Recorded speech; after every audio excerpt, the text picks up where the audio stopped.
These stones whisper secrets not of war, but of a silent killer.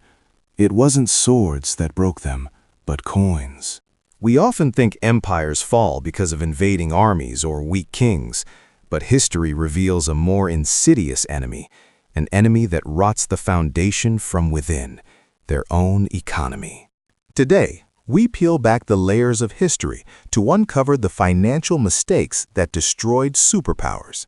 Join us as we explore the surprising economic strategies that led to total ruin. Let us travel back to ancient Rome. At its height, it was the master of the world. Its legions were unbeatable, its cities marveled at, and its wealth seemingly endless. But maintaining such vast power came with a heavy price tag. The legions needed payment, the citizens demanded grain, and the infrastructure required constant, expensive repairs across the known world. As expenses soared, emperors faced a deadly dilemma. They couldn't simply find more gold, so they made a choice that would doom their economy forever. They decided to cheat the system. They began debasing the currency. They took pure silver coins and mixed them with cheap copper. Suddenly, they had more coins to spend, but each coin was worth significantly less. At first, nobody noticed the trick, but soon merchants realized the deception. They demanded more coins for the same goods. This was the birth of runaway inflation in the empire. Prices for basic necessities like bread and wheat skyrocketed. The savings of the common man evaporated overnight. Trust in the Roman government began to crumble along with the value of money. Desperate for revenue, the state raised taxes on the middle class. Tax collectors became the most feared men in the empire, squeezing every last drop of wealth from the productive citizens. Farmers abandoned their fields because they could not afford the taxes. The economy shrank, and the reliance on slave labor discouraged innovation, leaving Rome stagnant while the world changed around it. When the barbarians finally arrived at the gates, Rome was already a hollow shell. There was no gold to pay the soldiers and no loyalty left to defend the crumbling state. Rome did not fall in a day, but it bled out slowly over centuries. Its economic heart had stopped beating long before the final emperor was deposed by the invading forces. Now let us sail forward in time to the 16th century. The Spanish Empire ruled the waves. They had discovered a new world, overflowing with silver and gold beyond imagination. Enormous galleons crossed the Atlantic, their hulls bursting with treasure. Spain became the richest nation on earth. It seemed like a miracle that would last forever, a golden age of prosperity. However, this massive influx of wealth became a curse in disguise. With so much silver flooding the market, the value of the currency plummeted, causing prices in Spain to triple. The Spanish monarchy, blinded by this easy wealth, spent lavishly on endless wars. They believed the flow of treasure would never stop, treating the silver mines like an infinite bank account. Because they had so much gold, it became cheaper to buy goods from other countries than to make them at home. Spanish industry withered away, while foreign merchants grew incredibly rich. Spain was effectively exporting its wealth to its enemies. The gold that arrived in Seville ended up in the pockets of Dutch and English merchants who sold goods back to Spain. Domestic production collapsed completely. Why build a factory when you can just buy everything? The Spanish people lost their skills and their jobs, becoming entirely dependent on imports for survival. To finance their wars, the kings borrowed heavily from foreign bankers.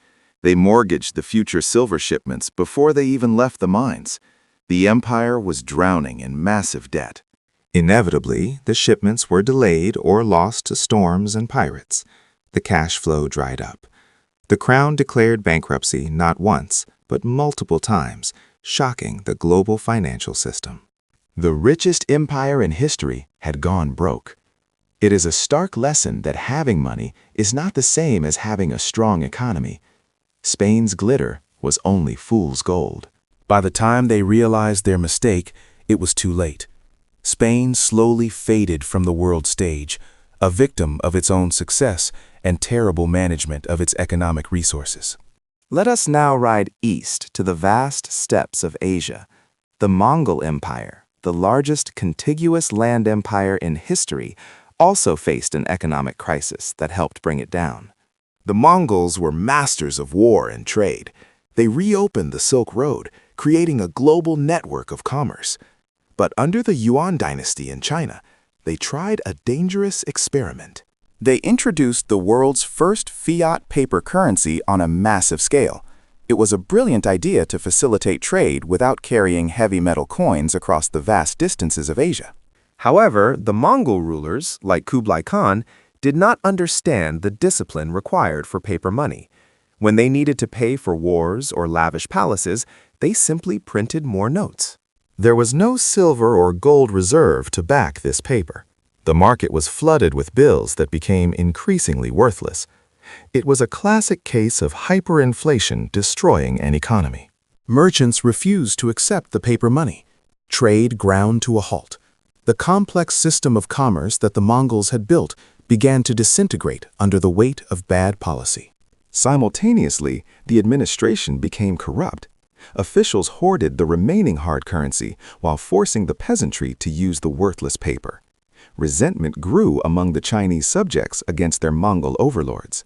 They also neglected the infrastructure. The vital canals and dams required for agriculture fell into disrepair. While the court printed money, the actual physical economy of the land was falling apart. Then disaster struck. The Yellow River flooded, destroying crops and causing famine. The government, with its worthless money, could not organize effective relief efforts to save the starving population. Hunger fueled rebellion. The Red Turban Rebellion rose up, not just against foreign rule, but against economic mismanagement. The people had nothing left to lose, so they fought to the death. The mighty Mongol horsemen could not shoot arrows at inflation. Their economic failure stripped them of the resources needed to fight, and they were driven back to the steppes forever. Finally, we turn to the mysterious jungles of Central America. The Maya civilization built towering pyramids and complex cities, but their economy was fighting a losing battle against nature itself. The Mayan economy relied heavily on agriculture and trade between city-states. To feed their growing population and display their power, they expanded aggressively, clearing vast areas of the dense jungle. But their construction required immense resources. Producing the lime plaster for just one pyramid required burning down acres of forest for fuel. This deforestation triggered a man-made environmental catastrophe. Without the forest cover, the soil eroded. The land became less fertile. Agricultural yields dropped sharply just as the population reached its peak. The economy was running on a deficit of nature.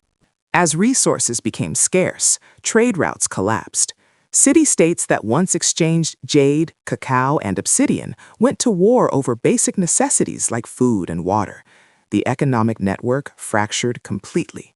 Kings tried to maintain their lavish lifestyles and fund wars by taxing the starving peasants even harder.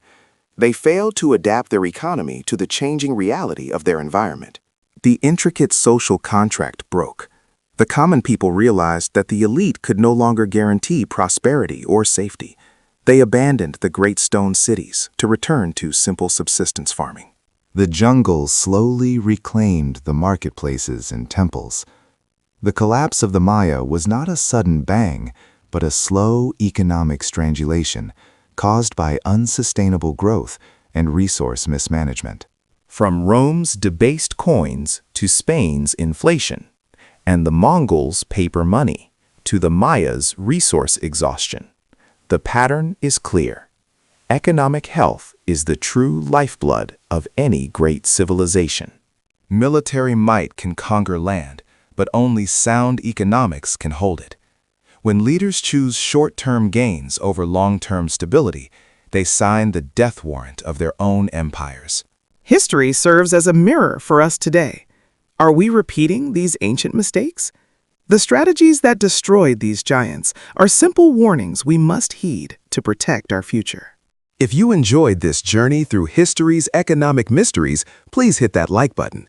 Subscribe for more stories from the past, and comment below which empire fascinates you the most.